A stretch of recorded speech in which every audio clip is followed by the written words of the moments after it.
Hey everyone, let me know if you can hear me whenever people get in. Let me know.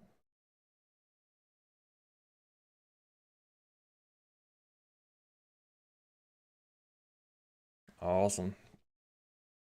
See you, Kaylee. Everyone, good morning to you all. It's exciting to be here. I haven't talked to you guys since last year, it feels like, so good to see you all. Distantly, I guess, but it's all right.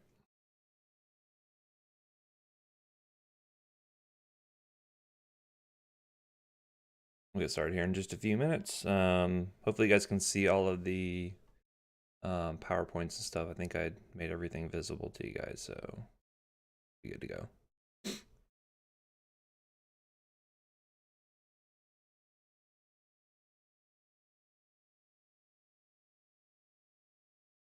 Good morning. Hello, everyone.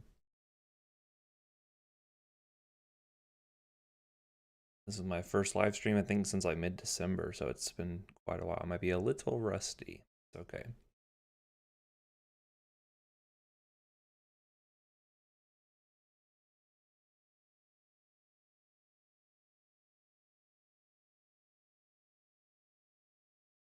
Hope everyone had a good break. It was nice and safe and restful. Thank you, Brian. I just got it yesterday, just for you guys. So it did not look like a woolly mammoth with a stream.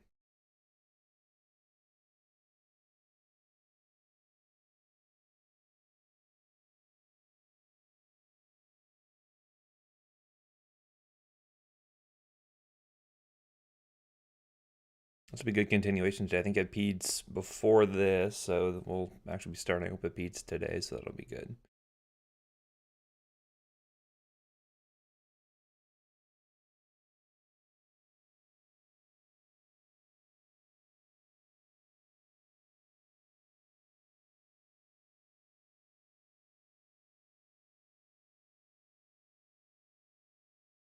Everyone.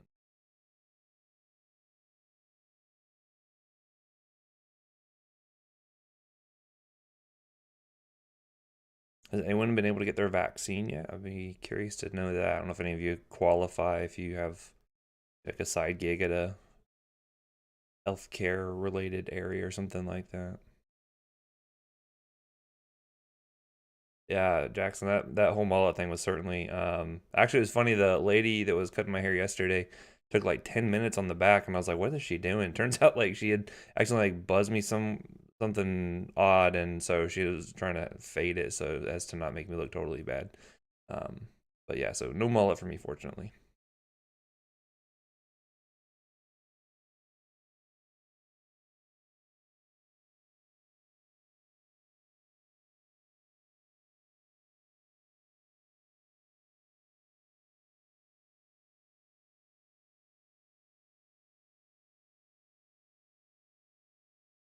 I'm gonna start here in just about 4 minutes or so.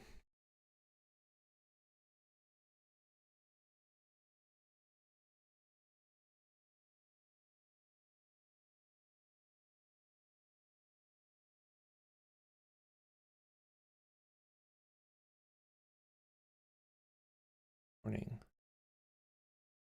Anyone have any fun stories over the break?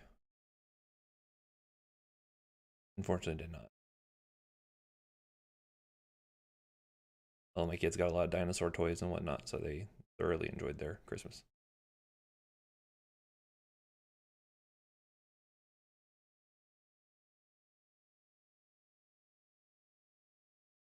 I got exposed to COVID. Oh, well, hopefully your exposure was not infectious to you, so hopefully you were okay from that.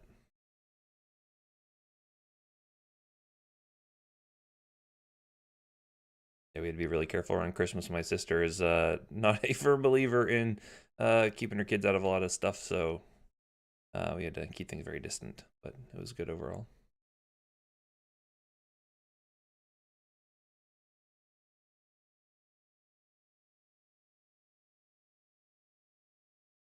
Nice. I like City Skylines. It's a very relaxing sort of game there, for sure. I was actually trying to find a game my 4-year-old could watch me play and not get scared by. It turns out that's harder than you would think. So we did some Dragon Quest, and she thoroughly enjoys that. It's very cartoony. She likes that.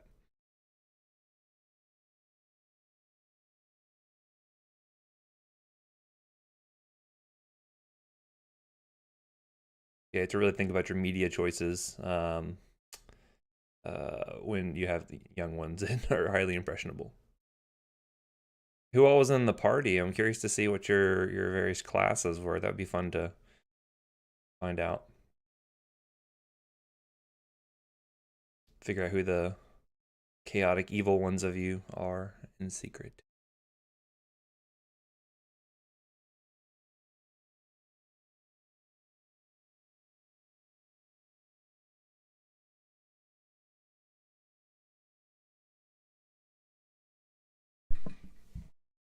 Half-orc barbarian, that's pretty good. Like that. No problem can't be solved with a large weapon, I suppose.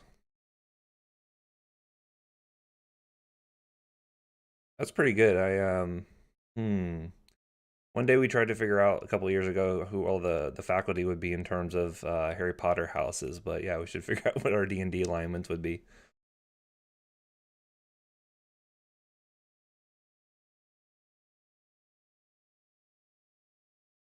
Very nice.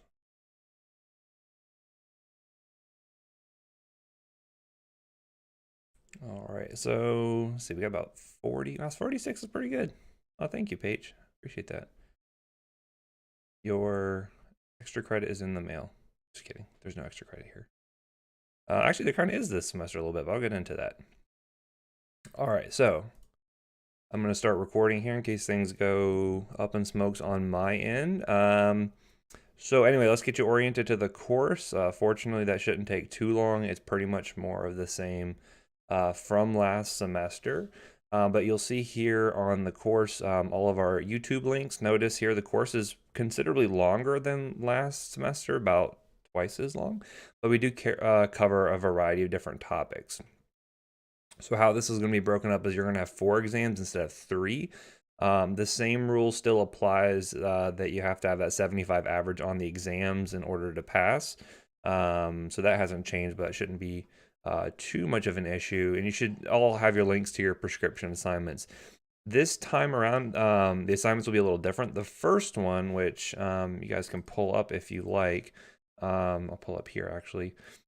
This one will still be based off of the traditional prescription assignment like we did last semester. The next 3 after this one are going to be actually inpatient orders like you would be ordering if you were in a hospital. And I'll cover more of that once we get to that. So don't worry about that now. Just know that this is going to be on the traditional prescription writing assignment that you're used to.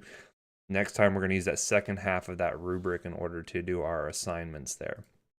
The other big change, which I'm sure most of you are aware of, I can bring up the syllabus here, is that the grading is a little different. And so this is the first time for us. And I mentioned that PAEA, the grant that we are taking part in, which I think is actually really cool. I think, only 20 programs in the whole country have the opportunity to institute this. And then if this goes well, then it might actually get instituted or be available to all PA programs, and that's that substance use education that most of you should be good to go. You have your logins and all of that. That does need to be completed during the month of January. So I'm going to have a spot, I'm actually going to make that today, where there's going to be a certificate at the end that you'll get that you're going to upload. Once you upload that, that's going to be proof that you completed the program, and that's going to be 10% of your final grade. So that's actually pretty generous. I thought that 10% of your grade is kind of a pass fail, so I thought that was pretty good. So it behooves you to do that. So I'll probably set a due date of 1/29. That'll be the absolute last time you have to be able to get that in. It should not take too long. It's designed to be 8 hours. I'm sure many of you could probably get through it a little bit quicker. I've gone through it myself, and I think it's actually really, really good information. This helps to supplement the MAT training that you're going to be getting through Dr. Austin's class. And so this is designed for PAs, by PAs, and I think the information is really good and really relevant to our practice. Whether you stay here in Florida or really anywhere in the U.S., this is going to be a big issue. So That'll be that. 20% of your grade is going to be the prescription assignments, so 5% a piece, and then 70% will be all the grades from the exams. So, and the exams will be exactly the same as last year, so no change with that. So hopefully you guys can see the syllabus that's posted up under the modules section here. No, so I'm not going to put any questions from the substance use disorder curriculum on the exams. The exams will just be covering what we do in lecture. So this is just kind of an additional supplementary education for your benefit that helps out with the MAT training. You know, that MAT training, you're going to do the first portion of it during behavioral health, the course this semester, and then you actually do the second portion of it during the clinical year. So you actually get both of those. And that's really helpful because that gives you the X waiver, so that if you sign up for a DEA license, you can actually prescribe buprenorphine for people with like opioid use disorders and whatnot. So that helps to expand your practice, right? So especially if you're like in not dealing specifically with substance use disorders, if you're in family practice, you're still able to help manage those patients, which is really great. So if you never got an email, so yeah, I will put an announcement about that. Everyone should have gotten their email, so check your spam folder. I only had 4 people, I think, that had not gotten their stuff all set up. So if you didn't get an email from me about that already, then I would recommend reaching out to. I'll actually put an announcement with the 2 emails you can send a thing to. So I will do that. I'll make a mental note to put that announcement up. If anyone else has any issues, just email me. I certainly don't mind communicating about it to get that all underway. So we still have the sticky board, which you can see there. So that is not changed. If you have questions, you can post anonymously. Totally fine. And that's pretty much it. So on the course, you should be able to see your modules. You can see what we're covering for this section here. This scheduling is tough because you have so many different CMS courses going on at the same time that I decided to do this based off of your exam schedule. So you have peds exam first. I do peds first, neuro second, rheum, and GI. These are big topics, but we'll be able to cover them in the allotted time. So if there is a degree of mismatch in the schedule, I tried my best, but unfortunately, there may be some hiccups here and there. But of course, so if you have questions that come up in CMS that we haven't covered, you can still ask me about it. We can still talk about those things even if we haven't strictly covered them yet. So no big deals there. Okay, so that's pretty good. 59 of you, and that's awesome. So getting into the next thing I want to cover, I did want to talk a little bit about the evals that I got from this past semester here. You guys are totally awesome. My reviews from you guys were very flattering. I really appreciate you guys. But I did want to talk about some of the constructive criticism that I received, so that way I can try to address some of these things in future courses and in this course and all of that. So the point of reviewing the evals is not to air any grievances that I have against you all. It's really just to show you that I actually read these. I do care about these. Your guys' eval of me is 1,000 times more important than any eval I get from, Professor Lack or Dr. Butler, because you guys are paying to be here. And so I want to make sure that I'm providing for you guys a really good constructive environment to learn, so that way you can be really good practitioners there. And so I do want to address those points of criticism to make sure that you feel heard and make sure that you feel like, you just aren't typing out into the void and nothing's going to change because of that. I'm not trying to call anybody out. I have no idea who wrote what because it's all anonymous like it should be. So don't worry if I bring something up that you said. I hold no ill will towards anyone, and I couldn't even if I wanted to because I don't know who wrote what. Anyway, overall comments. As I said, many of you were very effusive with your praise. I really appreciate that. It warms the cockles of my heart to hear such nice things being said about me.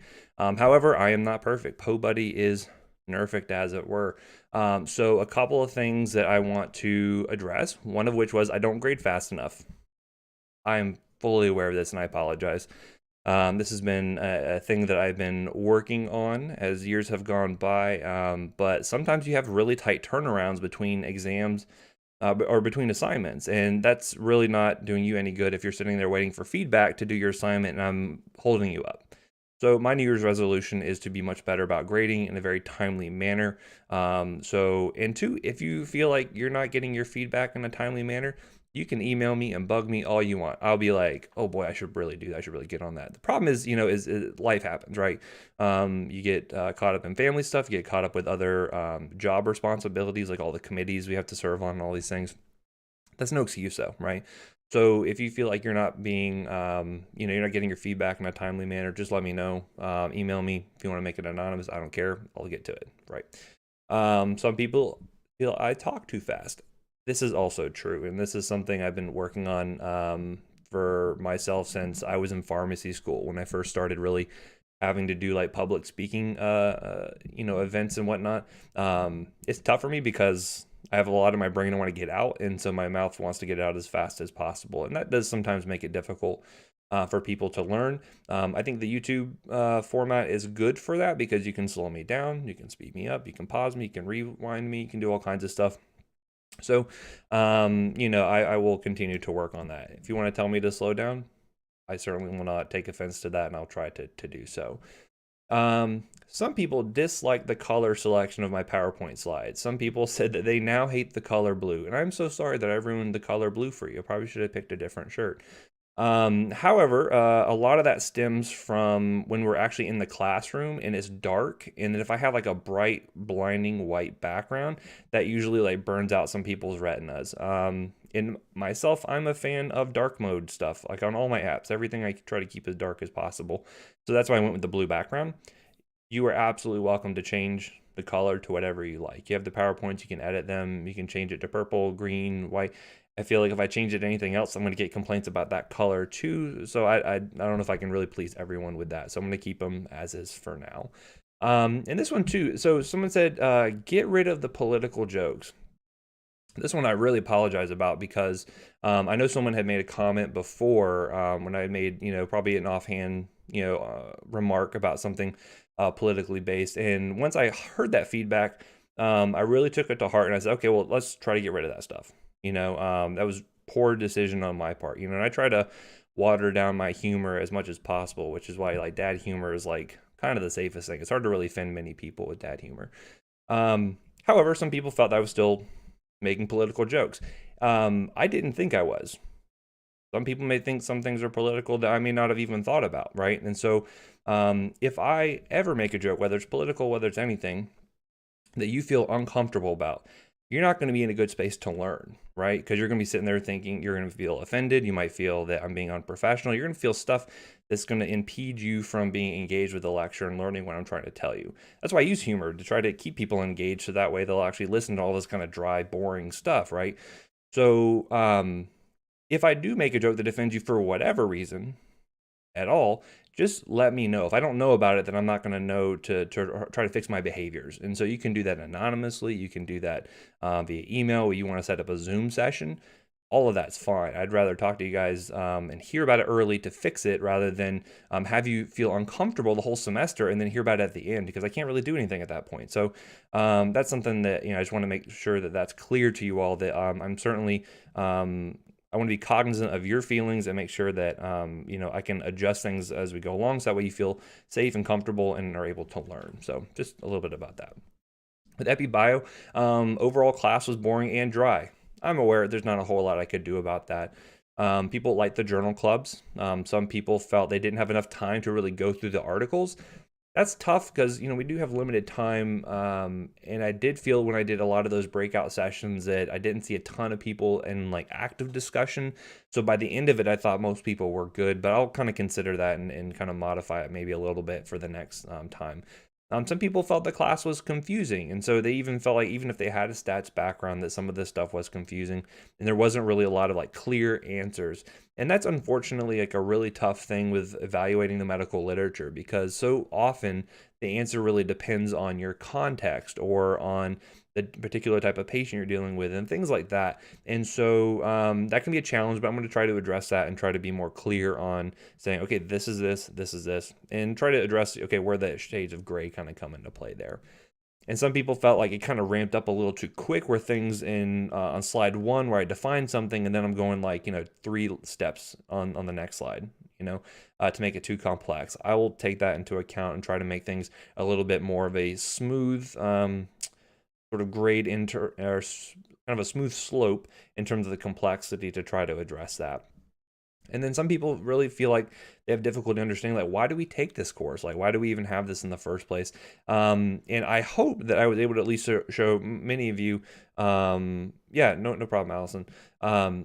I really want to make sure you guys know why this is so important for healthcare. And I hope some of you kind of appreciate that now, because it is so important to stay relevant, to stay up to date, because this stuff changes all the time. I'm sure many of you saw this with COVID throughout last semester, how the things that we were talking about at the very beginning to where we are now. I mean, it feels like 10 years worth of medical advancement, you know, with this mRNA, vaccine that we have available just in the course of several short months. It's wild. And so I want to really instill that, being able to read the literature and be able to interpret this stuff is super important for you all in your future practice. But in terms of pharm, some people feel the material is too complicated. Someone said, you are too smart to be teaching this stuff. Dumb it down for us. That's really the only comment that I take some umbrage with. I don't think that I'm too smart. I think you guys are absolutely intelligent enough, and that's why we interview so hard and we make it very stringent on you guys getting in here, because I feel that all of you are able to rise up to the challenge. Now, one of the things that I use to look at that is actually the PANTS score. So there's a specific portion just for the pharmacology on the PANTS, and we are consistently above the national average on that. And I take that to say, if I'm above the national average, if you guys can do that on the PANTS, then I'm doing my job. And I find that we've been doing that year after year. So I find that I've kind of really honed this course down into really like what you need to know to be able to succeed in the clinical year and to pass the PANTS. And so, but again, I urge you to communicate with me. If you don't understand something, that's totally fine. I get this. This is really difficult for some people. So reach out to me. If you want to make it completely anonymous, that's fine. I will spend hours on Zoom with people. I have in the past. I will do it in the future. But just let me know. Otherwise, I can't really do anything. If you're suffering in silence, I can't help, unfortunately. And some people didn't like the YouTube format. It wasn't as conducive to learning. I'm going to keep it with YouTube for now, except for our reviews, which I'll keep on Zoom. So I'm going to keep that the same. I find that the audio video quality is much better for you guys. I feel that in our Zoom sessions, most people aren't using their camera anyway, or are not being so interactive that like we have to have it on Zoom. So I find this is good. If you have to go to the bathroom, you can pause me, you can walk away, come back. If I said something confusing or you didn't understand me, you can rewind it. You can go back to it later. I find this is kind of the best format for this, or the most useful one. So I'm going to stick it with this for now. But if you have some other comments, you can feel free to reach out to me and we can talk. So otherwise, again, my comments to you have already kind of alluded to this, is just let me know. You can set up an anonymous email, even if you wanted to, and let me know. Say, hey, I really thought this was offensive, or this is too difficult. Can you dumb it down for me? Whatever you want. Totally fine. I want to communicate with you guys. I love Zooming with you all because that helps to establish that rapport that we're missing because we're in such a bad situation, and again, you're paying to be here, so I want you to utilize your resources. I am a resource for you. I am willing to set up meetings for you. If you want to meet at 8 o'clock at night after my kids go to bed, we'll do that, right? Whatever you need, I want to be here for y'all, because you can't just pop in my office like we would if we were on campus. So I understand it's a difficult time, it's challenging, but I still want to make sure you feel like you're getting a good education, right? Anyway, and thank you for a good last semester. It was totally awesome being able to work with you guys, and hopefully you had a good experience with it. But enough of all of that. I'll let him and Han. I want to talk about peds now. So hopefully you guys all have that up. Let's see, I'm only a scant 16 minutes into the lecture. So some of these topics are pretty beefy, especially like the neuro stuff, GI, peds here as well is going to be kind of a beefy topic you'll see here in the slide count. But we do have more time, about 16 hours per section here. But anyway, so getting into pediatric pharmacology, and hopefully this will kind of gel well with what you're covering in CMS. Some of this is a little bit of review from pharmacodynamics, but I think it's important to kind of touch base on this again, so that way you can kind of refresh yourselves a little bit on some of the pharmacokinetic principles that come into play when dealing with these patients here. And again, this is something I deal with on a daily basis when I go and work at Nemours. I get to see these different it's wild how heterogeneous the population is when dealing with peds, because you could be doing, you could be seeing a patient in the ER that is 16 years old, down to 1 day old, and then everything in between. And so you really are kept on your feet in terms of the mental gymnastics you have to do to try to keep everything straight, to make sure that you're taking care of these patients appropriately, especially from a medication standpoint. So that's why I want to talk about some of the stuff again, the basics, to make sure that we're all on the same page. And then I'm going to get into some specifics. We'll talk about things like cystic fibrosis. We'll talk about some neonatal pharmacology, all of that, and some kind of general pediatric stuff to get you guys up to snuff with this. And hopefully some of you would like to go into pediatrics. I think it's a really rewarding, pathway to go into with your career. I feel that, it's really kind of gratifying to see kids who are like just sick as snot. I mean, like just on death's doorstep, and how they can recover. They're so able to bounce back from things. You're like, no one could survive this, and they come right back. It's really awesome to see that sort of thing, and you don't necessarily get that in a lot of other places, unfortunately. But anyway, so why are these people so challenging? Aren't they just little adults? They're not little adults, unfortunately. They undergo constant physiologic change, especially when they're really, really young. Like that first year of life is incredible how much they change.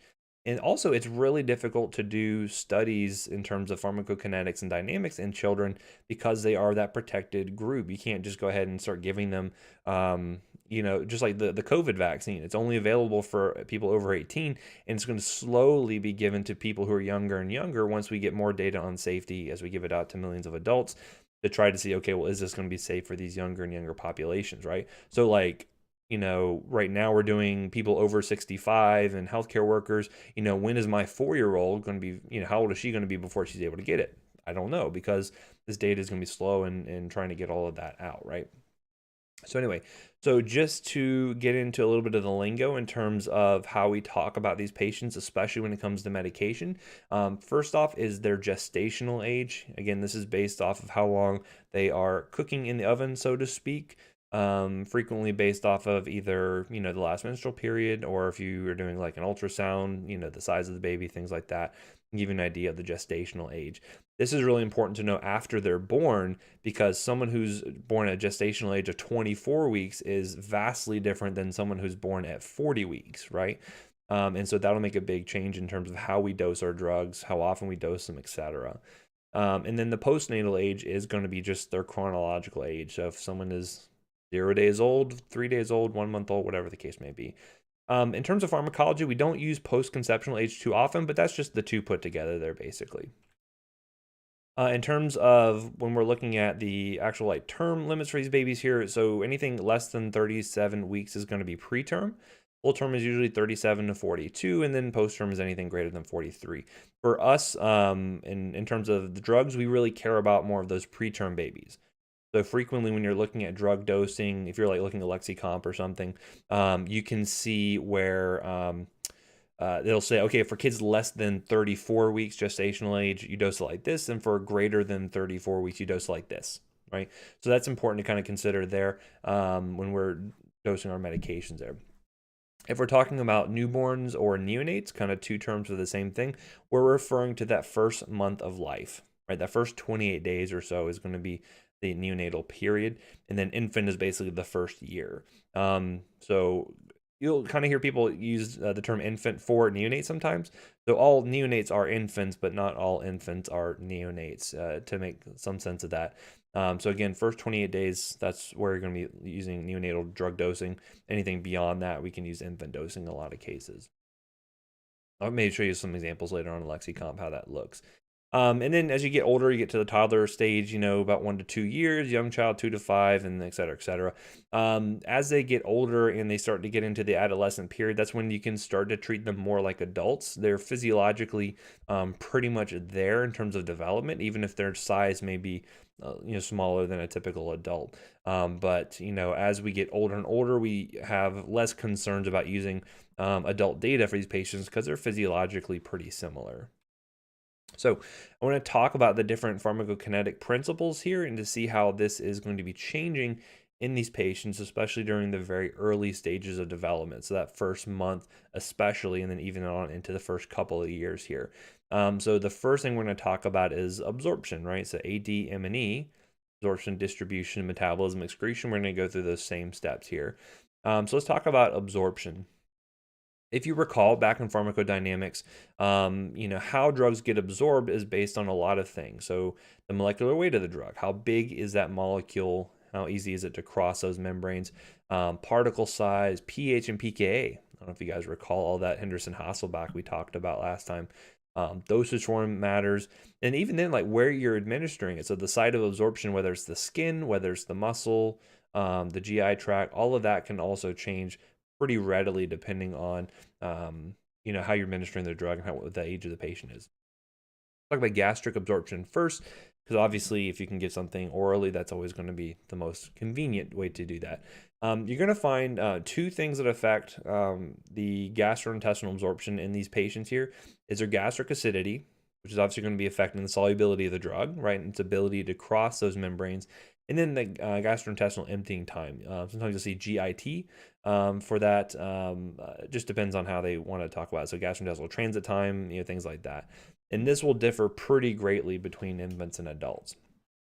So in terms of pH, you're going to find that especially in preterm infants, they're coming out and their organs really weren't designed to start working that early. So it takes time for them to sort of start ramping up production. And that's why you're going to see pH is going to be pretty high in the preterm GI tract, because they're just not producing stomach acid yet. They really had no need to do that because they weren't going to be planning on eating for another couple weeks or months potentially.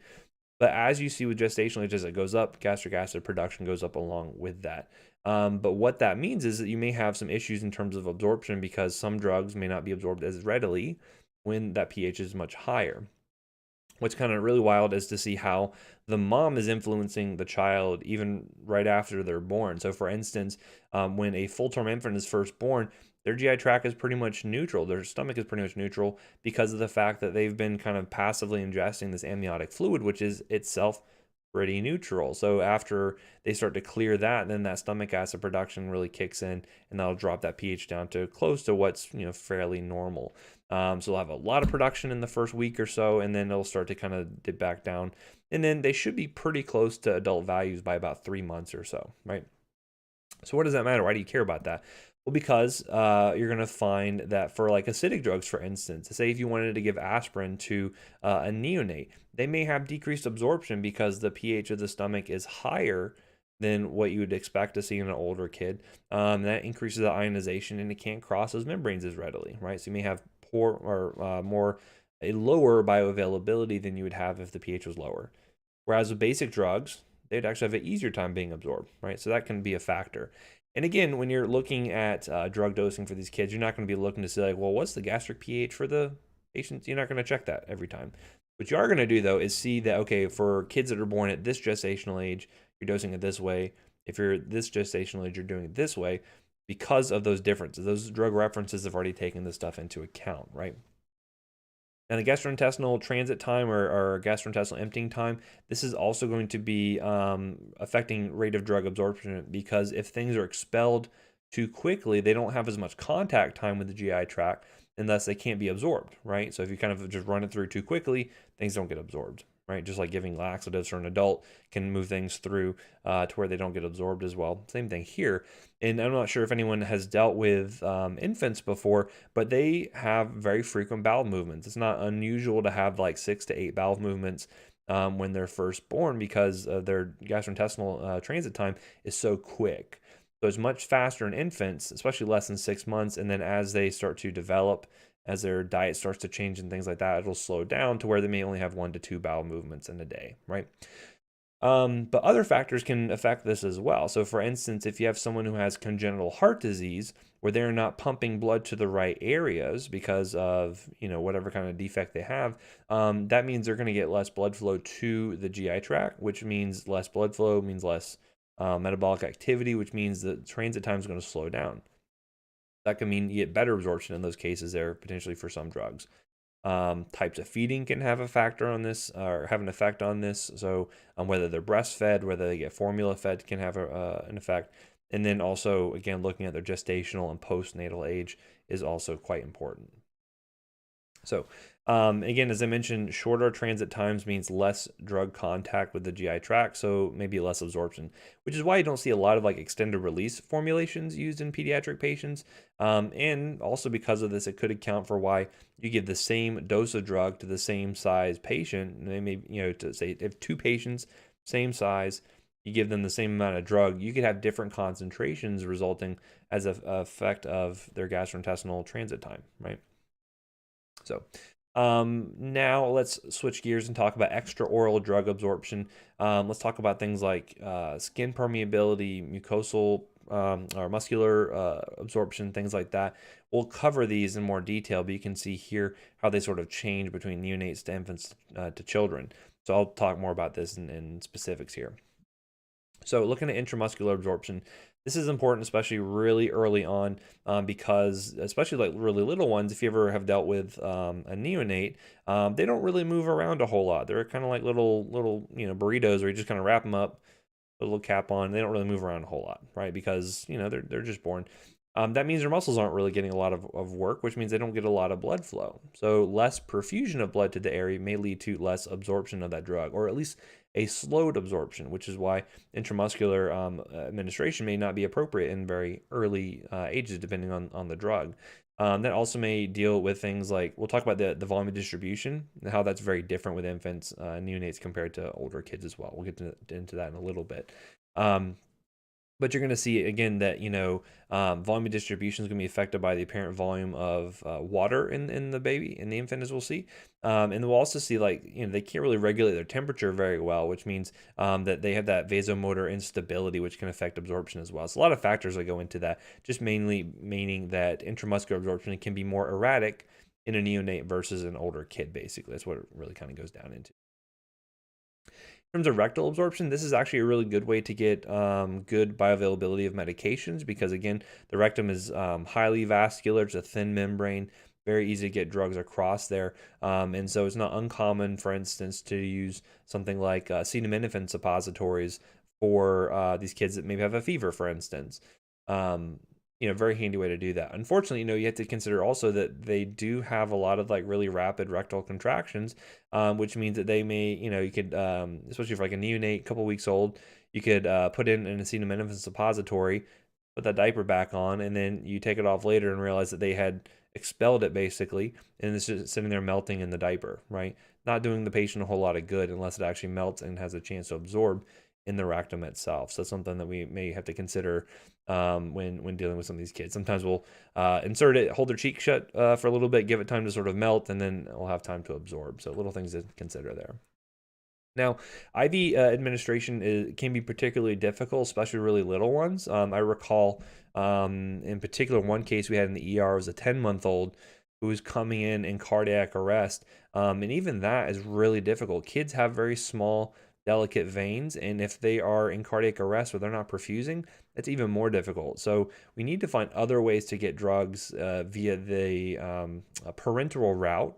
If the veins aren't going to be useful, then let's use the bones, and that's why we do intraosseous absorption or administration. And so you can see here, here's a device called the EZ-IO. You can see these little thumbtack looking things. They have different sizes based on the size of patient that you're dealing with. And this is really handy in emergent situations, because you can get instant access. And you can push as much drugs, fluids to that as you want, because it's basically that bone serves as a big non-compressible vein. Jackson saying, my first ever IO was on a 3-month-old infant, and the infant of the entire ER. I was sweating bullets. Yeah, that would be really tough. I could certainly see that. Typically you can use like the tibia. Some people can use the sternum, the humerus. A lot of different areas in which you could use this to administer medications, fluids, etc. I had actually had one guy. I don't know if I told this story or not, but I had one gentleman who came into the adult ER who had an IO placed. I think it was in the sternum. And the patient unfortunately passed, but they went to try to remove the IO so that way, the family could come in and view the patient. But this yellow bit here, this plastic bit actually ended up coming off. And so you basically just had this needle portion sticking out of the patient, and they were like, "Ooh, we can't leave this here." So I think we ended up getting like pliers and stuff. So, devices can fail, and it's unfortunate, but some of the hazards of using these alternative modalities, unfortunately. Then getting into percutaneous absorption. So how do we get things absorbed through the skin? With kids, they are, they have an underdeveloped stratum corneum. It's very easy for things to cross over. I know I've told this story before, but the thinner that skin is, the better things get absorbed. And if you recall the story where there were infants who were born, and they ended up doing a drug test on the infants to see if the mom had been using drugs during the pregnancy, and the kids were popping positive for THC, right? And the moms were like, well, that's ridiculous. I didn't smoke marijuana at all during the pregnancy. How is it possible? Are the kids lighting up in the nursery? What's going on here? And it turns out it was actually, they tested the moms. Moms were negative. Okay, well, what's going on here?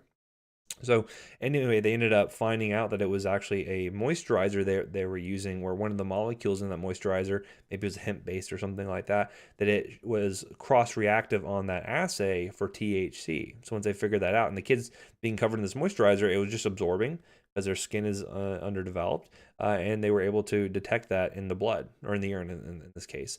So little things to consider, and that's why we have to be really careful with certain medications or certain substances on their skin, because you can actually lead to some severe reactions to this. So for instance, we'll talk about endocrine stuff a little bit later on this semester, but one of the important things to know about thyroid gland is that you need iodine in order to produce thyroid hormone. Well, actually too much iodine is a problem, and that actually shuts down the thyroid gland, can lead to hypothyroidism. So that's why in the NICU, you'll never use something like betadine, which is iodine-based cleanser, because they can actually absorb all that iodine and then develop hypothyroidism, right? And again, skin's well hydrated, really good perfusion, and able to absorb things very easily there. And also, just based on their body surface area is much higher than that compared with adults. And so even applying medication to a relatively small area of them is like covering a much larger area for us. And so that leads to more total bioavailability there. So just be careful. Some other cases here would be things like kids developing seizures when getting something like a Benadryl or a diphenhydramine lotion. They were able to absorb that and get issues. Giving isopropanol baths, so using isopropyl alcohol, again, as a cleaner, has led to hypoglycemia because the kids were able to absorb it, and was basically causing them to have alcohol intoxication. Not great, right? You don't want to have a bunch of drunk NICU babies out there. So then switching gears a little bit and going into distribution, obviously volume distribution will be quite different for these kids as well, right? And remember, the volume distribution is that apparent volume that the drug you've administered, say 500 milligrams, a gram, and then what is that serum concentration that you got, right? So I'm not going to have you do calculations on this exam specifically for this, but remember, volume distribution is equal to that dose you administer divided by that concentration that you got there. So if I give 500 milligrams of a drug and the concentration comes back very low in the blood, then I know all that drug distributed out into the tissues, and that would be a very high volume of distribution, right? And again, it's a number we can calculate just using these two variables here, actually. The volume of distribution, that changes a lot, especially very early on. You can kind of see on this picture here, based off of the total body water during the first few months of life, extracellular water content, and then also body fat. Kids, when they're first born, typically have fairly low body fat and a very high water content. So that's going to really have a big effect on the volume distribution, especially of hydrophilic medications. And I'll show you a good example of that in just a moment here. But again, remember that things like lipid solubility, plasma protein binding, tissue protein binding, all can affect volume distribution pretty significantly. Obviously, we think about with adults with higher lipid solubility, you think higher volume distribution, right? Because we have more fat, and so we would have, stuff like THC, as I mentioned, is very lipophilic, so it's able to deposit into the fat, and you can detect it for weeks after last use in some cases there on a urine drug screen. But with the infants, you're going to find, especially in the neonatal period, they have very high body water content. And so you're going to find that hydrophilic medications instead are going to have a disproportionately increased volume distribution as opposed to more lipophilic medications. And again, remember, other things are going to factor into this as well. Did the patient have edema from congenital heart defect? Do they have, were they, a burn patient? Things like that can all affect this pretty significantly. Now, as I mentioned, with the newborns, you're going to find they're about 70 to 75% of their body weight is just water, right? And also, they have a much larger extracellular water content compared to adults, about twice as much. They have less fat tissue, less muscle tissue. So, drugs with a high degree of hydrophilicity, the low lipid solubility, are going to have a higher vomit distribution. Okay. So what does that mean? Well, basically, for giving a hydrophilic medication, we have to give more drug in order to get the same concentration as the adult. Okay, I'll show you an example of this, but basically, we have a bigger bucket to fill because there's more water based on their weight than there would be for an adult for these pediatric patients. I do not recommend putting your patient or putting your either patients or children in these type of buckets. There's a very clear warning on here. These are a drowning hazard. So this person was obviously not being very safe with their child, but regardless, it proves the point. But more practically, what does this matter? Well, when we get into talking about neonatal sepsis a little bit later on, we're going to see here that gentamicin is a drug we use quite frequently for those kids for rule out sepsis and things like that. And so gentamicin, as you recall, is an aminoglycoside antibiotic, very good for gram-negative infections. And so looking at this, we can see how the dose actually changes pretty significantly based off of the patient's age, based off of that vomit distribution that's associated with that age, right? So with neonates, they're going to have a vomit distribution of about 0.5 to 0.6 liters per kilogram as compared to an adult, which might be 0.2 to 0.3. But what does that matter? Well, if I want to get the same serum concentration in order to kill those bacteria off, I'm going to have to give a bigger dose on a milligram per kilogram basis to equal what I would see in the adult patients, right? And that makes sense when you look at this because I have to give 4 to 5 milligrams per kilogram per dose to get the same concentration that I would as I would an adult only getting 1 to 2. So I have to basically quadruple my dose in some cases in order to get the same concentration because all of that really hydrophilic medication is distributing out into all this body water the kid has.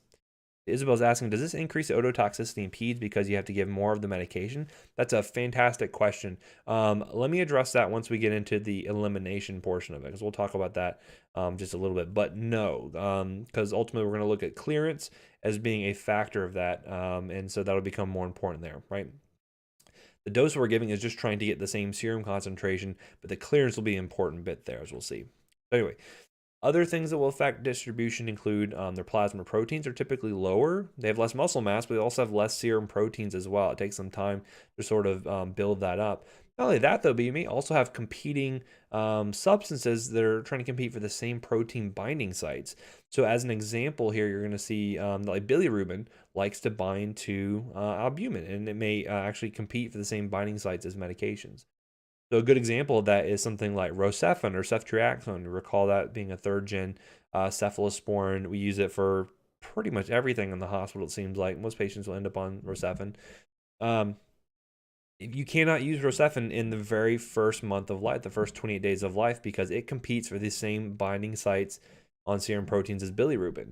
And so what you can actually do is by giving Rocephin to those really young kids, you have a chance of displacing that bilirubin with the Rocephin, and then all of a sudden they have hyperbilirubinemia. They can develop jaundice and all the symptoms that go along with that. So we don't use that. Instead, we use cefotaxime, which is again another third-gen cephalosporin that does not compete for those same sites, right? So ways we can get around this, and that's why in the NICU, you're never going to see Rocephin used, but you'll see cefotaxime quite frequently, right? Because they don't have that same sort of issue there. Another good example will be a drug we're going to cover in the neurologic section when we talk about seizures. But phenytoin is a pretty broad spectrum anti-epileptic drug, and it actually has very high protein binding. And if you have someone who has lower protein stores, that means you're going to have a higher free fraction of that drug, meaning there's more of it available to interact with the receptors, and that can actually cause pretty significant CNS effects. I'll get more into detail on that when we talk about the neuro section a little bit later on. That'll make more sense when we get into that. But basically, having a higher free fraction may make the drug more effective, but it may also lead you to have more side effects, right?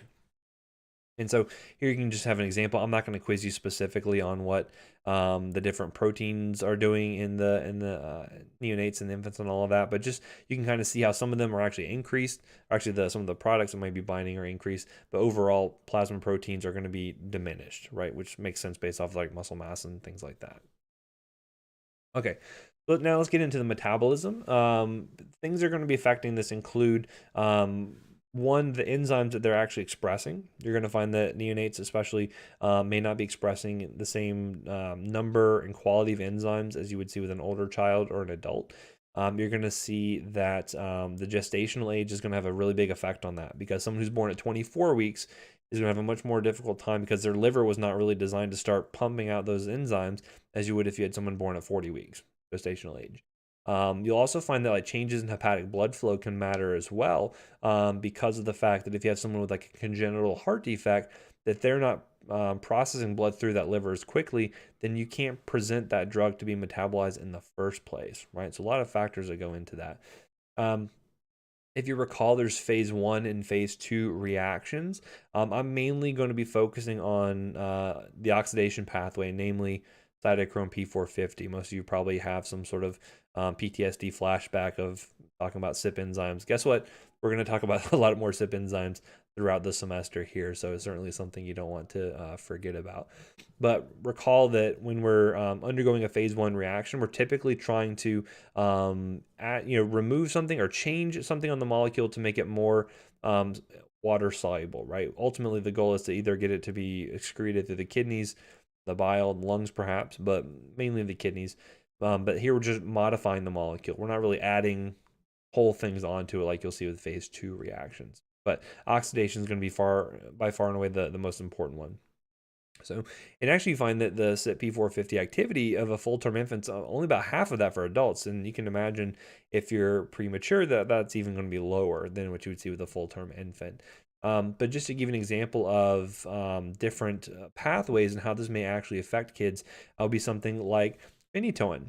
In some cases, you may actually find that pediatric patients are metabolizing drugs more quickly than an adult might. So by 1 year of age, with a kid postnatally, you're going to find that they can actually metabolize 2 to 5 times more phenytoin than an adult can on the same milligram per kilogram basis. What does that mean?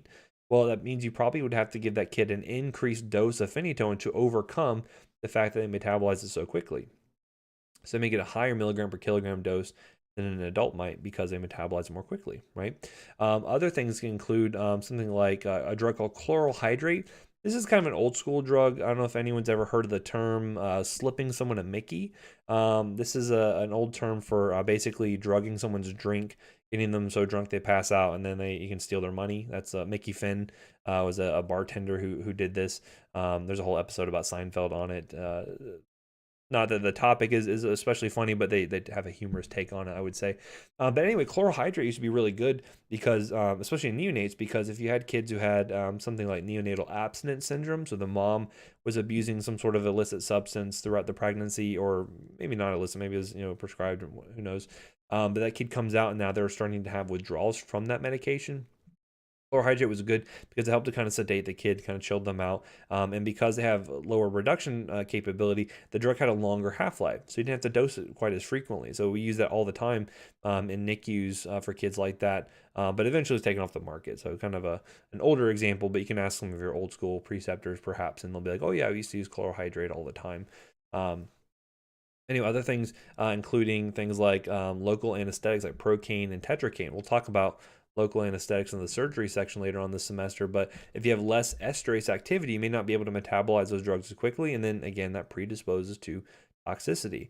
Or something like theophylline, if you had, sometimes kids may get theophylline, it's pretty rare nowadays, but they may not be able to metabolize it as quickly, and again, lead to some more toxicity. If you recall, we talked about theophylline back on the COPD talk. There's helpful with some respiratory disorders. So specifically though, looking at CYP450, you'll find that different enzymes actually will develop at different rates there. So for instance, after birth, within a couple of hours, CYP2E1, which is important for metabolizing things like ethanol, acetaminophen, they increase pretty rapidly. Whereas some other things may take up to a month afterwards to really start to increase in activity. Now, am I going to ask you specifically which one of these increases shortly after birth? No, but what I'm trying to tell you is that when you're looking at these drug dosing on these neonatal references, is that this stuff is being taken into account. So that way, when you see, why do I dose it differently for someone who's 1 month old versus someone who's 6 months old, this is what goes into it. It's all these differences in pharmacokinetics that the patients may be having at various stages of development, right? So on the phase 2 reaction side, this is where we're actually adding on something to the molecule itself to make it more water soluble in order to be excreted. So this is where things like sulfation, methylation, glucuronide conjugation, you're just adding something onto the molecule to make it more soluble, right? So just to give you a few examples of different pathways that may have different effects at these various ages here, let's look at like acetaminophen. This is actually one pathway that's like really, sulfation is really well developed when kids are first born. And this is actually really helpful. And this is pertinent to my practice as a toxicologist, because if I hear that a kid ingests, or say if I hear an adult ingested more than 150 milligrams per kilogram of acetaminophen, I'm concerned about them developing hepatic toxicity. I'd be referring them to go to the hospital to get antidotal therapy potentially. If I hear a kid got that dose of 150 milligrams per kilogram, I don't really care so much because their sulfation pathway is so good that they can handle it, right? We actually wouldn't send them in until they get to 200 milligrams per kilogram. So it kind of shows you how your clinical practice may change based off of their age of development, right? Other things, another good example here would be something like glucuronide conjugation with morphine. It's actually pretty underdeveloped at birth, which means they may need a lower dose because they don't metabolize as quickly. Otherwise, if you give the same dose, you may find that they could develop respiratory CNS toxicity there. And we'll talk more about opioids when we get into the ortho section a little bit later on. And this is actually a really good one here. This is glycine conjugation. This is a really important one. One of the things you'll see if you ever work in a NICU is that you only ever use single-use products, right? And what I mean by that is going to be in parenteral products, so like IV drugs. So some vials will come and it'll say multi-use vial, which means it has a preservative in it to make sure that it's stable and you could use it for multiple patients potentially. Some vials will only say single-use only. They don't have any preservatives in them, and those are the ones that you only use in the NICU, because a lot of times the preservative that we use for older patients is called benzyl alcohol. So benzyl alcohol is a very good preservative, works great in adult patients because we can process that, we can metabolize and get rid of it. Well, for neonates, they can't do that. They can't get rid of that. And so what actually happens is that they develop what they call this gasping syndrome, where they can't process this alcohol out and actually develops, turns into an acid. You develop a metabolic acidosis, and kids have died from that. And so that's why you only ever use single-use products in NICUs, because those products do not contain benzyl alcohol. So little note there is when, why practice may be quite different on the NICU than it would be on any other pediatric unit, right? Okay. So the other thing to look at as well is going to be our excretion. So looking at how we actually get rid of drugs from the body, we'll mainly focus on renal clearance here. And again, depending on their gestational age, this can have a huge effect on their ability to excrete these drugs, because their kidneys just weren't designed to be functioning at that very early age, especially 24, 26 weeks, things like that. So the number and the quality of glomeruli they have are going to be diminished. They may not be getting as much renal blood flow. You may find that they have other medications that are affecting their kidneys, all kinds of different things that could be affecting this. So that's why GFR is actually not great for approximating a neonate's ability to clear drugs. So for instance, with an adult patient, if you want to find out how they're able to clear that drug, you calculate their GFR, in this case their serum creatinine, and then you get the serum creatinine, then you do the creatinine clearance. You can figure out how, that's our surrogate for GFR. You can tell how well they can clear drugs. For this case, though, it's actually not going to be all that useful. So in one case, though, you're actually going to find that the serum creatinine is falsely elevated for the first week. Like, why would it be elevated? And again, where does creatinine come from? Well, it comes from muscles, right? Muscle degradation. And they don't really have a whole lot of muscles to begin with. So why is it falsely elevated? Well, you got to ask yourself the question, whose creatinine are you actually measuring? You're actually getting some of the mom's creatinine in there. So that's not going to be a good way to actually determine how good their GFR is. It's not going to be very reliable. So we're going to have to do something else instead to determine how good their kidneys are actually functioning there. And again, the gestational age for the patient has huge effects on their development and their kidney function, and it can take some time before they will be able to really catch up. If you're looking here, here's the first 2 weeks of life, basically. You can see that for a term infant, you can see how their creatinine clearance or the GFR picks up. But if you notice here with the preterm infants, the really small ones, even by 2 weeks, they're not even matching what the term baby was when it was first born. So it does take some time. So how do we know that? How do we actually determine how well we're going to be able to do that? Well, we're going to look at some other things other than just GFR, which I'll talk about in just a moment here. But you can see here how it kind of normally develops. With a neonate about a one month old, it's only about 30 to 40. And then as they get older and closer to 6 months to a year, up to 3 years of age, they're pretty close to adult levels there. They should be processing things pretty similar to that. But what we do instead, and I don't know if I have a thing on it, I guess not. But what we do instead for neonates is we do urine output. Urine output is usually going to be the best thing to go with those kids. So what we're looking for typically is going to be 1 ml per kilo per hour of urine output. If they're meeting that, and quite frequently they go over that, that's good kidney function. We kind of take that to be good kidney function. If they're dipping less than 1 ml per kilo per hour, then that's not great. A great sign. They could be dehydrated. They may just have poor kidney function. A lot of things could be going on there. And 2, you'll find that some neonates when they're first born, they may be diuresing like 6 mLs per kilo per hour. So it's quite heavy diuresis, and a lot of that is because they typically are kind of fluid overloaded just from being in the mom, and they have a lot of diuresis. So I see babies' weights typically go down after they're born over the first couple of days, and then they'll start to pick back up as they start to grow. But anyway, that kidney function can have a huge effect on the half-life of drugs that are renally eliminated. So this gets back to Isabel's point here about, well, if we're giving a bigger dose based off the distribution of the drug, based on a milligram per kilogram basis, wouldn't that predispose them to toxicity?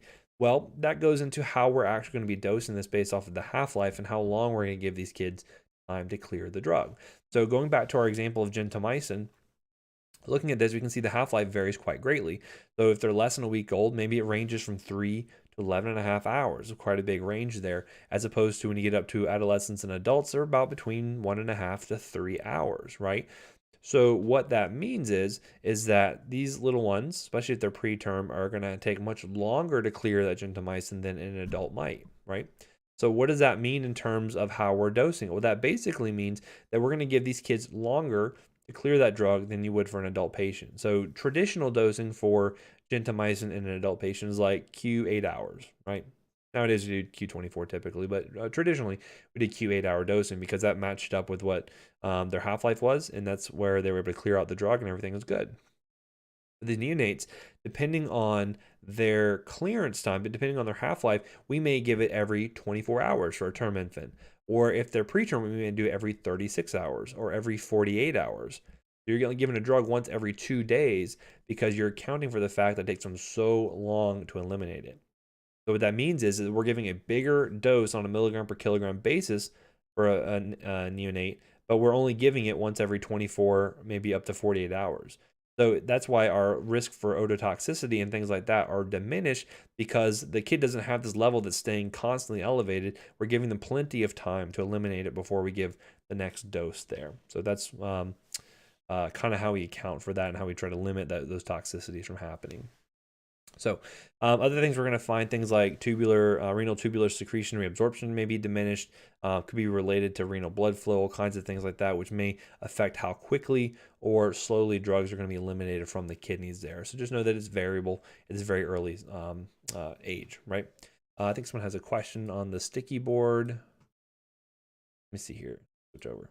So I can't remember, but for pharm, the examples are fair game for test questions, unlike Epibio. Specific example, I will give you context on the exam, so I won't ask you specifically like which product tested positive for THC in neonates. I'm not gonna ask stuff like that. It's more the concepts I want you to get here, at least in this particular section. Later on, we get into specific disease states. That's where we're going to talk about drugs and how we're using them specifically. So hopefully that answers that question for you. But anyway, getting into, we get a lot of diversity in response from these kids. A lot of it could be related to biological factors. Some of it may actually even be genetics, right? We talked about pharmacogenetics and how that can affect how patients process drugs, how quickly or slowly they do, they're predisposed to certain toxicities or not, but also looking at environmental factors like what kind of food are they getting? Do they get breastfed? Do they get bottle fed? Are they exposed to other substances from the mom, right? So for instance, when we get into the OB-GYN section, we'll talk a lot about maternal drug transfer in breast milk, for instance, how that may have an effect on these kids.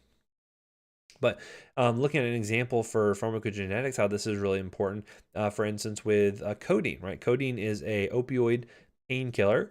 We're going to talk more about that when we get into ortho and talk about pain management. But here we see that codeine, how it becomes effective is that it gets metabolized through CYP2D6 and gets converted over into the active form of morphine.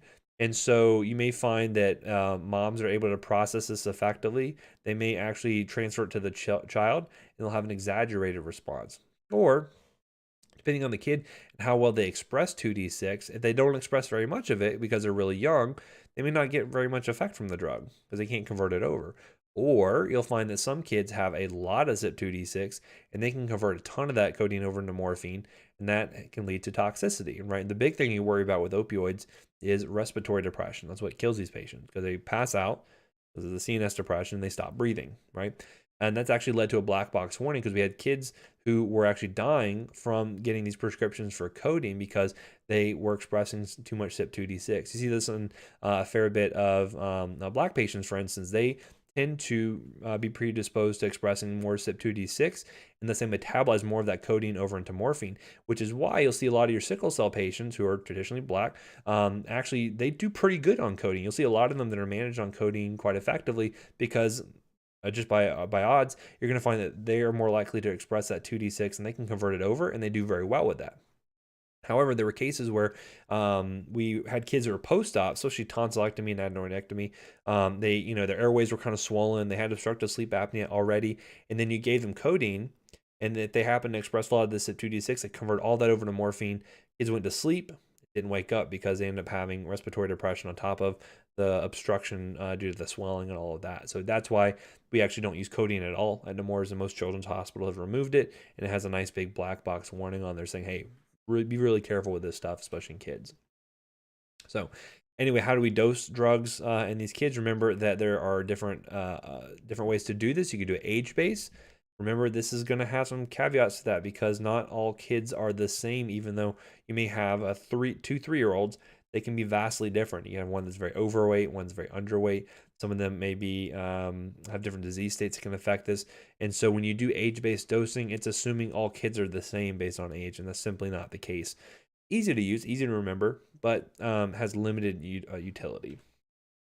The most frequently we do is, again, body weight dosing. Now, I'm not going to put any calculations on the test specifically because we've kind of covered that before, and you get practice with that in your prescription assignments. But just to kind of reiterate, the body weight dosing is most frequent, although again, it can still have some caveats to it. Remember when you're dosing, especially in older kids, that once you start to bump up against the adult max doses, you don't want to go above that. The adult doses will always be your ceiling, because you don't want to give a kid just because you have a 19-year-old linebacker who shows up with a broken bone doesn't mean they require more morphine than an adult patient would, right? So again, that's going to help to kind of keep things within some safety limits there. And again, this is the most common. You're going to be, especially if you're using computerized or electronic medical record systems, this is all just basically built in. You just click a button, say what you want, and it automatically calculates it for you. So most of you will probably end up using something similar to this. You don't have to worry about the age-based dosing issue in there. But remember, especially in the US, we're doing a lot with, an obesity epidemic, that we have a lot of overweight kids. Sometimes we'll actually get flags in our system at Nemours that says, hey, this kid either goes above or beyond the CDC a percentile is about like 25% or something. And it may either be they're really small, they could be really big for their age, and we have to double check to make sure that there's not some kind of error in the weight entering. But we're seeing these kids that are quite large, and that can be difficult because that affects the kinetics of these drugs, and it could lead to overdosing in some cases. Because just because you have a kid who is obese does not mean they necessarily need all that extra drug based on their weight, and so there are some caveats with that. You may want to kind of take a dose low and go slow kind of mantra with those kids as opposed to giving them the full dose based off of their weight. So just something to consider. And we do body surface area dosing. This is most frequently used. I do it all the time with oncology drugs. So if we have kids that are getting like vincristine for their leukemia, we do that all the time. But you can do it for other stuff too, like corticotropin, for instance. This is, again, taking into account the kid's height and weight, right? That's the benefit of this, is that it allows you to get a better drug dosing for the patient. It's more exact because it does take into account their height. than weight-based dosing and just looking at the weight. There's different calculations that are out there, so just make sure you're consistent in which ones you're using based on where you work. And remember that you have to get accurate heights, which is challenging. It's very difficult to get kids to even sit still for any period of time. You could have kids who have contractures, based on, they have CP or something like that. So getting an accurate height can be a challenge, but that's one thing to consider when doing BSA dosing. Now, remember that with intravenous drug administration, that there are some technical hurdles we have to get over when dealing with pediatric patients. One is the idea of access. Are we able to establish access? Do we need to get an IO, etc.? You also want to consider the volume of drug that you're administering. It's quite possible that you can actually cause, especially in a small neonatal patient, it's only a kilogram or kilogram and a half, to give them so much volume of drug that you can actually dilute out their hemoglobin and cause them to appear to be anemic because you give them so much fluid. So we try to give very concentrated drugs in order to try to eliminate that issue there, right? But especially if you're dealing with kids who are getting multiple drugs, they may have limited access, especially if they only have like peripheral access versus central access. That can be a challenge in terms of getting all these drugs into the patient. And also, too, we have to consider, are we doing therapeutic drug monitoring for these patients too? You can find, especially neonates, if you're doing constant drug sampling or constant blood sticks or blood draws, you can actually cause the patient to become anemic based off that as well. So that's why we try to time all these things together to try to run all of the labs we need to do off of as few samples as necessary. Because again, you could potentially cause some issues there. Now, when administering drugs to patients that are pediatrics, it's really important to use some sort of system to prevent, them from getting too much or getting it too quickly. And so this is why we typically use some sort of pump-based system here to make sure that we're getting very exact amounts of medication into the patient, as opposed to an adult patient, you just hang a liter of fluid on them, and you're probably going to be okay, as opposed to if you hung a liter of fluids onto a NICU patient and you forgot about them and they got the whole liter, that could kill them, right? And that has happened in the past. So this is why it's really important we use things like these pumps here that can help us to administer the exact right amount of medication as quickly as we need to give it. And so this is an example of the syringe pump we use at Nemours. I'm sure you'll find it other places as well. And it's nice because everything is built into a library. It's very difficult for nurses to go outside of this and give the wrong amount of medication, the wrong rate, things like that, because everything's programmed into it. So it's very big from a safety feature standpoint. All right. With oral medication administration, I can tell you this is a challenge. I did not have a good appreciation for what pediatric nurses go through until I had my own children and tried to administer them medications. So, because kids don't like to take medicine, as it turns out, and so they will spit it back in your face very quickly and very often. So we have to consider a lot of things. So one, measuring devices. I've talked about this before, but recall that the idea of using teaspoons and tablespoons is sort of going by the wayside, but you'll still see that come up. Remember, a teaspoon, 5 mLs. Tablespoon is 15 mLs. So 1 teaspoon of drug, or 2 teaspoons would be 10 mLs. 1 teaspoon, 5 mLs. Recall though that not all spoons are created equal. I have some spoons from IKEA, and they do not measure the same as my spoons that I would get from, say, Walmart, right? So Swedish versus American spoons might not be built the same. Who knows where your patients are getting their spoons from? They could all be different. That's not very accurate. So even the dosing cups you'll get with some pediatric medication bottles are not all that accurate because of I'm me and I'm kind of a nerd. I actually was double checking with a dosing syringe to see how accurate the little cup that came with the bottle was. Turns out it was not accurate at all. It's actually like an ml extra. And when you're giving a drug that's the dose is 4 mLs, that could be 25% overdose. So make sure dosing syringes are always going to be the most accurate, and most places will have this available, especially in the pharmacies. So you can let patients know that that's available to them. Consider too that the dosage forms, especially younger kids, are not going to be likely to tolerate tablets or solid dosage forms. So consider, are there liquids available for those patients there? And then just the sensory appeal can matter too. The taste, the texture, all of that can have big effects for how effective you're going to be for giving kids these medications. We also want to consider like drug-food interactions, especially when kids are younger. They're drinking a lot of milk, which can interact with things like fluoroquinolones and macrolide antibiotics and things like that. And also consider the inactive ingredients as well, right? You could have a kid who you're giving cherry-flavored medication to, and all of a sudden they develop a rash, right? It's not because the medication was what they're having a reaction to. It's usually the red dye, right? So little things like that you want to think about. And again, really going back to that sensory appeal, I remember when we first started up the Nemours pharmacy, when we were first opening the hospital, our director of pharmacy, he was a very kind of matter of fact kind of gentleman. And he said, okay, well, this is the cheapest Tylenol we can find. Let's go with it. And then all the nurses almost revolted because it was cherry flavored. And said, there's no way we're going to get these kids to drink this nasty cherry flavored Tylenol. You better get the grape. Otherwise, this ain't going to work. Sure enough, we spent the extra money and got the grape because they knew they weren't going to be able to give it to those kids if it was cherry flavored. So little things like that can make a big difference. So just make sure you get accurate weights. Even I would be challenged to give you an exact weight on my kids. Some people may be months out of date. And so because they change so frequently, you got to double check on that and make sure it's accurate. Make sure you're dealing with pounds or kilograms and making sure you're keeping that straight. Because I've had cases where someone enter in a patient's weight. They took the pound weight and entered it in as kilograms, right? So obviously that would be way too much, and that could lead to overdosing of medications there. Always check with your references. Make sure that they're using stuff that's specific to the patient you're dealing with, whether it be NICU patient, whether it be with a pediatric patient, whatever the case may be. And then when you're counseling, obviously keep it age related, right? So if they're a teenager, you can probably speak to them and they know what they're doing. And it kind of makes them feel empowered versus if you're dealing with a 3-year-old, you may have to kind of change your language a little bit. So I'm sure you'll get more talks about that in other places. So any questions on that so far?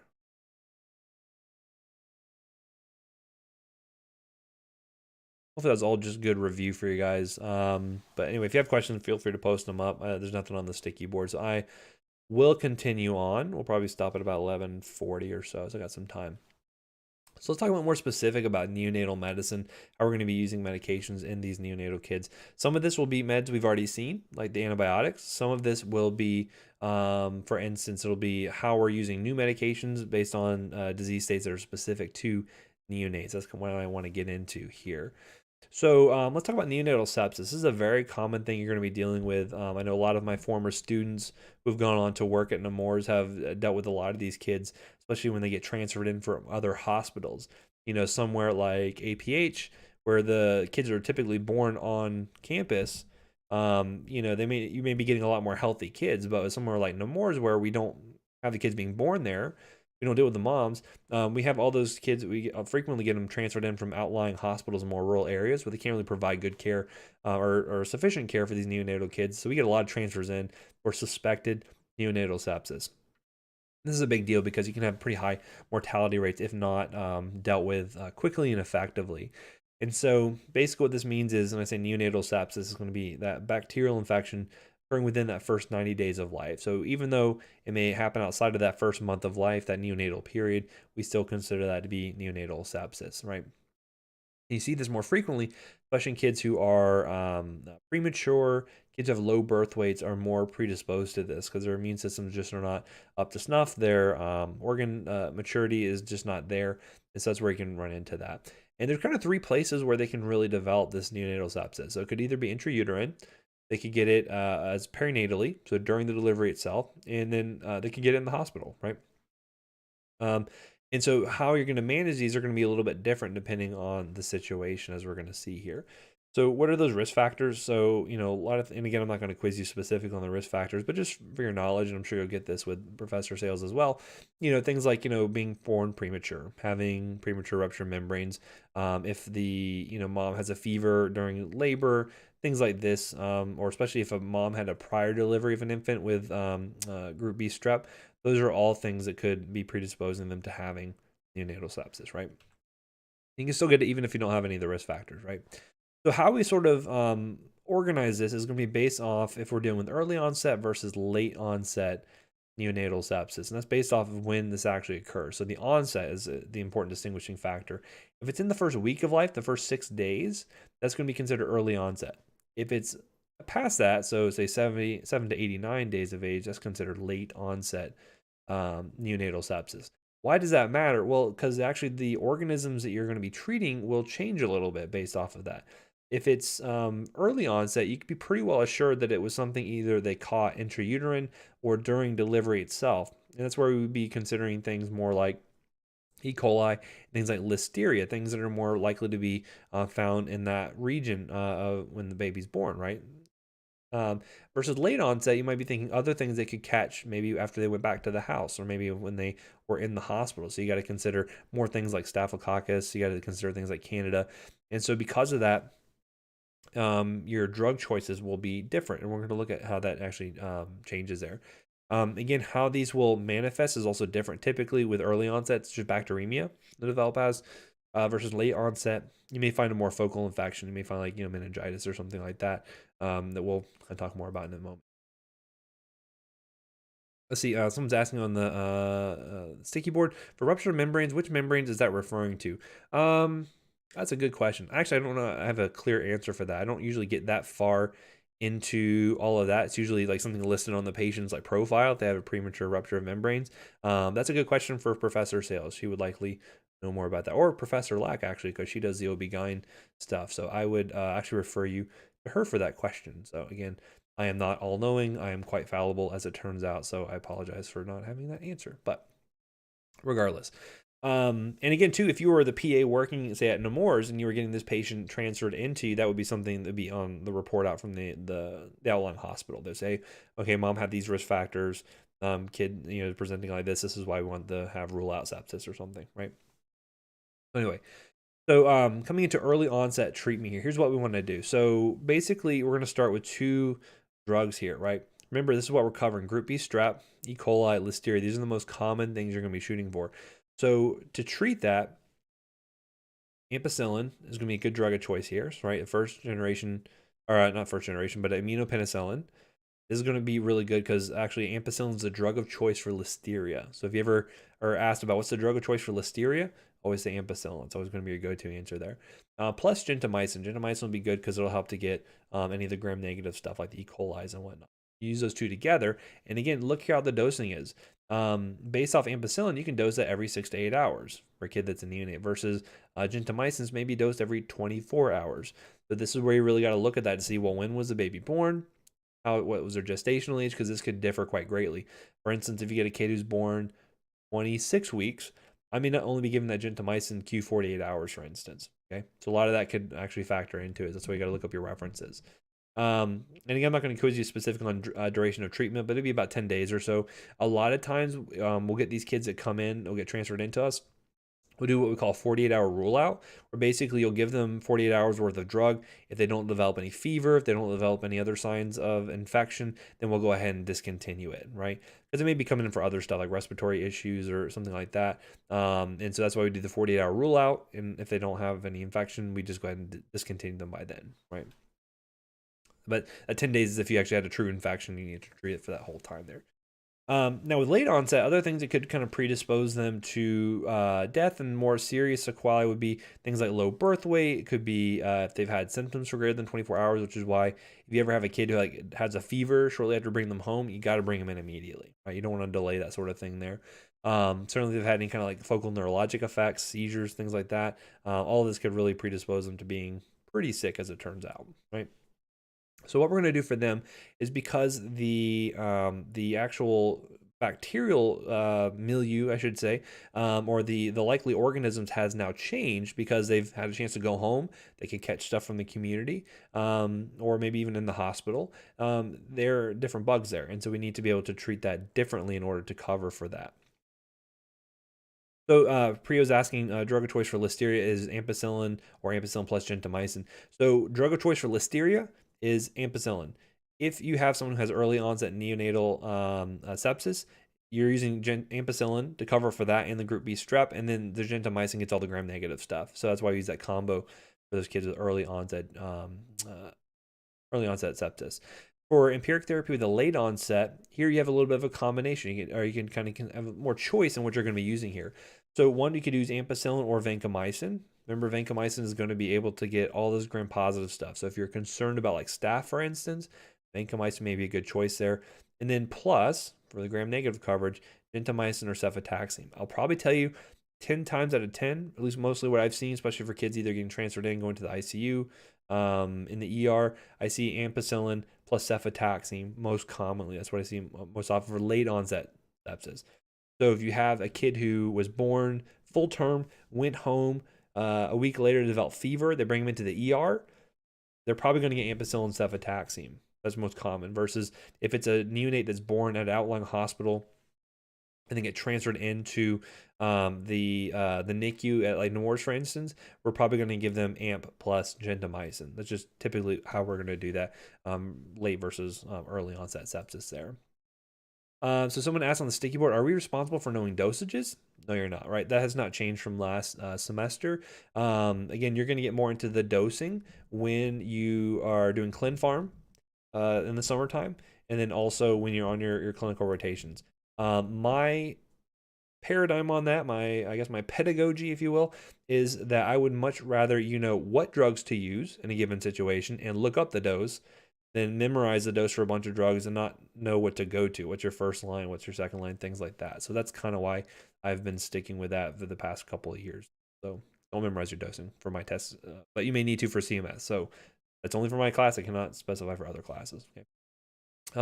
Now, if you were to look at the duration of treatment, bacteremia is relatively easy to treat because of the fact you're putting the drugs right into the veins where the infection is, right? So that's easy enough.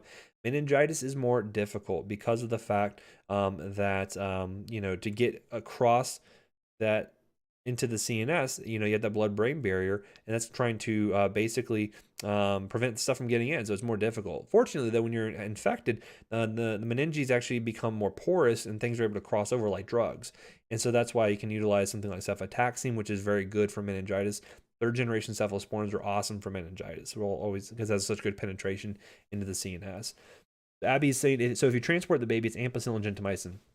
If you have any early onset sepsis, ampicillin, gentamicin. So that first week of life, basically, amp and gent. I'm just talking about my personal experience working at Nemours, where we only transfer babies in, where we see that early onset sepsis, as opposed to in the ER, where you may get more late onset sepsis, right? That's just how we operate, because we don't birth the children there at Nemours because we're not an adult hospital. It's only for the kids. Whereas for instance, if you worked at somewhere like Florida Hospital or Advent Health, or if you work at ORMC or something like that, then you may have more access to those patient populations, just because you have people actually being born on the premises, basically. Maybe different hospitals, but still the same campus, I guess. If that doesn't make sense, let me know. I can kind of talk you through that again. Now, how do we try to prevent this from the mom standpoint? Try to prevent the group B strep. Basically, we go ahead and we screen them around 35 to 37 weeks gestation. We'll go ahead and screen them. If they're positive, that's where we can start to administer intrapartum antibiotics, right? So if we are able to isolate the group B strep in the urine, or if we identify the mom as a carrier, then we can go ahead and treat them then. Or if they have an unknown status and they're presenting with some of these risk factors. So if they've had gestational age less than 37 weeks, so if the kids are being born kind of early, if they have premature rupture of membranes, or if they have a fever, then you just go ahead and give it regardless, right? Just because the benefits outweigh the risk. And again, giving ampicillin to these patients, or penicillin, is not going to be a huge deal for the baby. Not a lot of damage can be done there. So you could use penicillin G. Again, penicillin G is kind of like the original go-to, like it'll cover a group B strep no problem in 99% of the time, probably. As an alternative, you can also do ampicillin, right? And if you were, say, for instance, working at a receiving hospital for these kids in the NICU, you'd want to know that. Did the mom get antibiotics beforehand, right? Did she require antibiotics? Did she have risk factors? And if not, that can make a difference, right? Excuse me. If they were not able to receive a penicillin, that's where you can get away with something like cefazolin, most likely. They couldn't take that, then clindamycin or Vanco. Anything to get the GBS, because that's specifically what you're covering. Group B strep, it's a gram-positive bug, relatively easy to cover. So, and then with the patients when they're presenting, especially if they're ill appearing, that's where we do sort of that full diagnostic evaluation. That's where we're getting the CBC. You get blood cultures, and you often are going to do lumbar puncture to make sure they don't have meningitis, because that's definitely not something you want to miss. And so in those cases there, we go ahead and start with amp and gent in those cases. Where it becomes more challenging is to look at the healthy appearing infants. Do they require any sort of rule out amount of antibiotics? That's when we're talking about that 40-hour rule out. So let's say they come in and you're receiving this patient, and they are gestational age less than 35 weeks. They're premature. They come in, and let's say that the mom did not receive intrapartum antibiotics, right? Less than 4 hours prior to delivery, they did not receive that. So, or they got it less than 4 hours prior to the delivery. So maybe the baby came a little quick. In those cases, there you go ahead and do the full court press. You go ahead and give them the CBC, get the blood cultures, do the LP, and you go ahead and give them antibiotics. So we'll talk about the 48-hour rule out. If they did receive the intrapartum antibiotics greater than 4 hours prior to the delivery, then you could observe. You don't necessarily need to do the antibiotics, but you still probably want to watch them for 48 hours or so. If they were greater than 35 weeks and they went ahead and got the antibiotics greater than 4 hours prior to delivery, then you don't have to do any further evaluation. You don't have to do all the labs and all of that. Now, I'm not going to ask you what labs to get specifically because that's not really pertinent to my course, but I may ask you a question like, hey, this baby is presenting to the hospital. You're the receiving PA. They are born healthy appearing, but they're less than 35 weeks and they did not get intrapartum antibiotics less than 4 hours prior to delivery. What's the best treatment here? You observe them? Do you give them antibiotics or not? What antibiotics would you give? Something like that, right? So Andrew's asking, sorry behind the video, no need to apologize about that, but I can answer the person's question posted on the sticky board a few minutes ago. They're referring to amniotic sac when talking about premature rupture of membranes. There you go. Well, thank you for answering that for me. All right. Another thing you may need to consider with these kids as well is if you have other organisms that could be causing infection like viruses, right? So you could have neonatal herpes we have to deal with. A lot of times it's HS2, right? Maybe it could be picked up during delivery, right? So especially if the mom has like active lesions or active shedding of virus, the kid could pick it up. And that could lead to some big issues. Not only can they get like skin lesions, but they can also develop like seizures. They can develop herpetic meningitis. That can really be big problems there. And again, for just localized disease, if they don't have any systemic involvement, that's one we'll see that's going to be much less severe treatment than if they have more disseminated disease. That's where it starts to get into the CSF and can actually lead to some very significant issues like encephalitis that can occur here. And so basically, though, the drug of choice is going to be pretty straightforward. Acyclovir is the drug we go with. We've talked about acyclovir last semester, I know, but this is like your go-to IV medication. Remember, though, that with acyclovir, you do have to worry about the kidneys taking a hit. Make sure you keep them well hydrated and all of that so they can flush that out through the kidneys and it doesn't sit there and crystallize and cause interstitial damage. Certainly, if they just have localized infection, it's a relatively short treatment time. Anything that's disseminated or in the CNS, it requires a much more intensive treatment, about 21 days, in order to manage that. And again, I won't ask you duration, but you can kind of make sense of that, why you would treat for longer if something like, encephalitis or something actually happening, right? Let me see. The question on the sticky board. Why is treatment for GBS given during childbirth instead of before? Again, it is trying to basically, you may not be able to eradicate that in the mom. She might just be a carrier. So by giving it intrapartum, so say if you have a period of time where the patient's in labor, you're able to give the antibiotic and it basically kind of tries to get rid of those bugs so that way when the kid comes out, they are not going to be exposed to the bacteria. So that's why they administer it like that. There's not necessarily a way to eradicate that. Some people just tend to be carriers, but it kind of lowers your risk for developing those issues there. So that is why we do that. That was a question on the sticky board that came up. Okay. So other things you can run into is a lot of respiratory issues. And in fact, quite frequently you'll find, especially in kids in like cardiac arrest, majority of the time it's a respiratory problem they're developing. And so something you'll find, especially with premature kiddos, is going to be respiratory distress syndrome. Remember that when they are first born, especially if they're born premature, they weren't really ready to breathe yet, right? And so a lot of times they have an issue of deficient pulmonary surfactant. Remember, surfactant's really important because it helps to keep the alveoli open and able to allow the patient to oxygenate, right? And so what you end up developing if you have these kids born really early is they have little surfactant and they develop atelectasis and it has this kind of ventilation perfusion mismatch, a VQ mismatch, and it can lead to lung injury. And this is a big problem for a lot of these kids that are born early. So what we do for them is we'll actually try to give them supplemental surfactant, or we can try to do things that will increase their ability to produce surfactant. So typically, as I mentioned here, that when they're born early, they may be not producing very much or really any at all.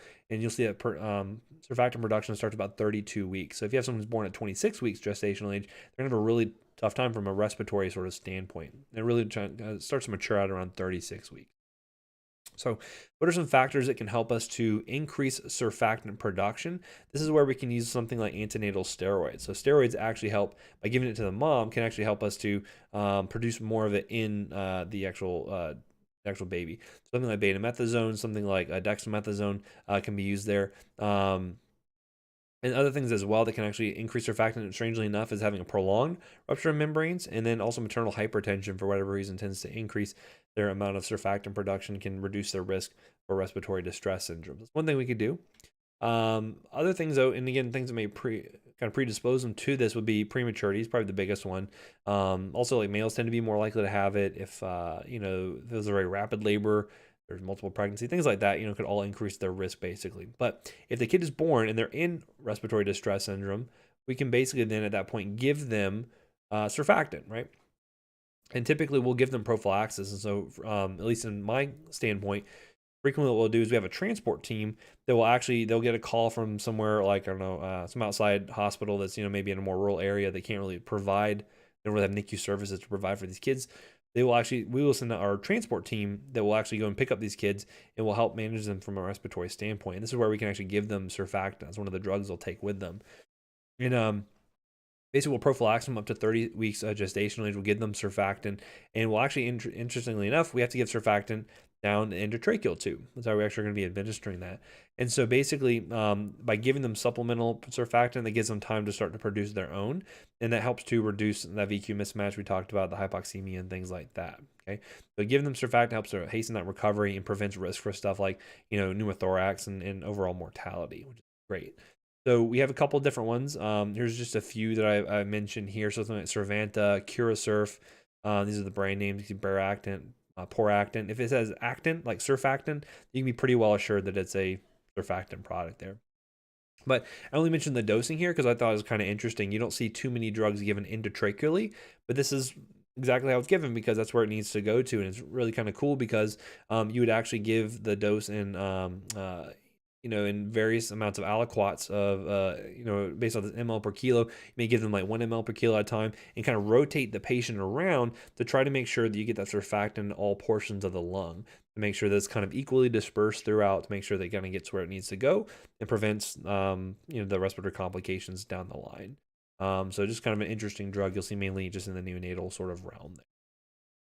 So I mentioned give it in via the endotracheal tube. You do it in 2 to 4 aliquots. If anyone's not familiar, that's kind of more of a pharmaceutical term.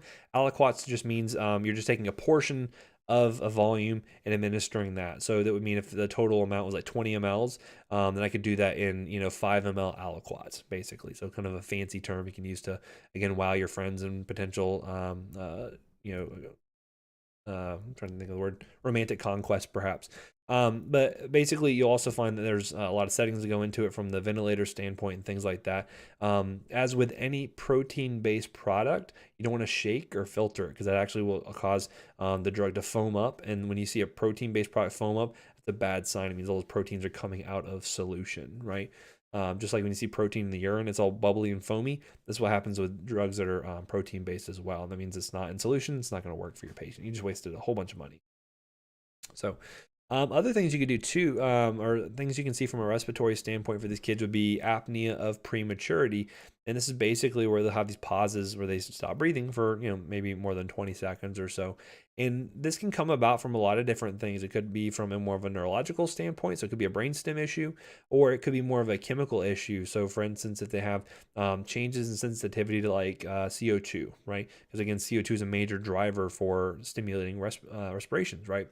And so you may find in more preterm kids that they have a decreased responsiveness to carbon dioxide. So even though their CO2 levels are building up higher than what was ideal, they're not getting that signal to breathe just because they have that reduced responsiveness. So, there's things we can do for them. Obviously, if it's, and again, you can have more of a central versus obstructive, or it could be mixed. Obstructive basically means that there's some sort of obstruction present, right? Not a whole lot of drugs are going to be able to do for that.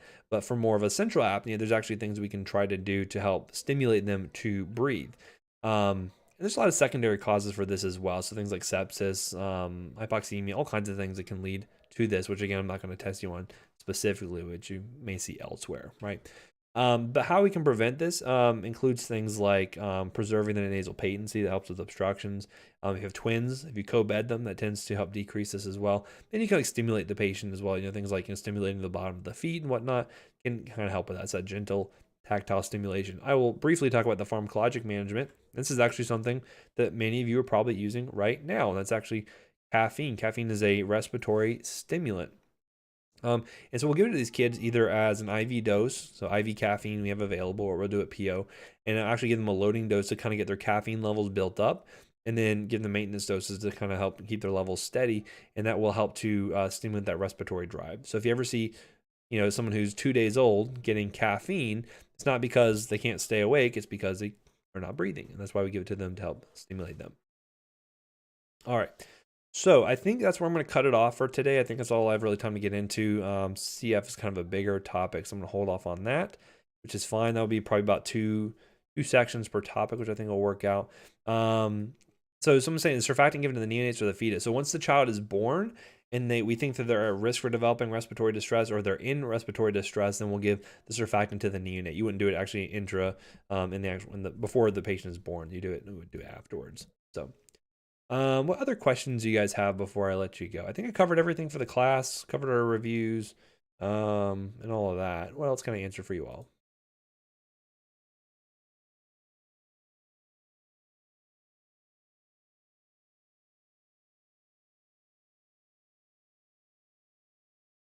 And if you don't have any questions, if you're good, you can go ahead and hop off. That's totally fine. And I think I'll see you tomorrow. I think we meet again tomorrow. If I'm not mistaken. Let me look. We do. You get to meet Tuesday, Wednesday, Thursday. So yeah, it'll be awesome to see you guys again tomorrow. You haven't gotten the right email. Yeah, so you should have an email. I believe I sent you an email about that. If anyone else has not gotten their email about Rise, send me a note. I will give you information. Also I'll put an announcement out about that. So thank you for reminding me. I will let you guys know, but I'll send you the email addresses you can contact about that. Thank you all for joining me. I really appreciate it. Otherwise, I'll see you all tomorrow. Have a good one.